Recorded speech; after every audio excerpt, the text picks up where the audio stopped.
एक राजकुमार जिसका जन्म राजमहल में नहीं बल्कि एक पेड़ के नीचे खुले आसमान के तले हुआ। खुली प्रकृति में उसका जन्म हुआ। घर बार छोड़कर वह सत्य की खोज में निकला।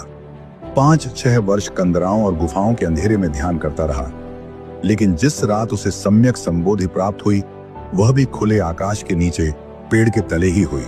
खुली प्रकृति में उसे सर्वज्ञता मिली, विमुक्ति मिली, और जब करुणा जागी और उसने धर्म बांटने की पहली पहल की, वह भी किसी पेड़ के नीचे खुले आसमान के तले खुली प्रकृति में ही की। 80 वर्ष की उम्र में जब उसने अंतिम सांस छोड़ी, वह क्षण भी एक पेड़ के नीचे खुली प्रकृति और खुले आकाश के तले ही था। जीवन की चारों महत्वपूर्ण घटनाएं खुली प्रकृति में हुई। उसने बाहर की प्रकृति का खूब अध्ययन किया, पर केवल बाहर को जान लेने से कोई बुद्ध नहीं बन जाता। जब उसने अपने भीतर की प्रकृति को अनुभव करना शुरू किया, वहीं से विपश्यना की शुरुआत हुई। इस काया के भीतर उठती हर अनुभूति को जैसा है वैसा देखने की कला।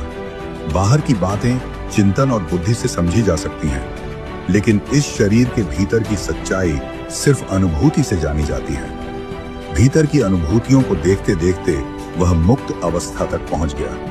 इसीलिए उसने लोगों को यही सिखाया, इस 3.5 हाथ की काया में क्या अनुभूति उठती है उसे देखो।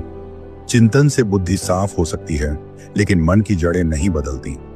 जब विपश्यना द्वारा भीतर की सच्चाई को देखना शुरू करते हो, वहीं से असली परिवर्तन शुरू होता है।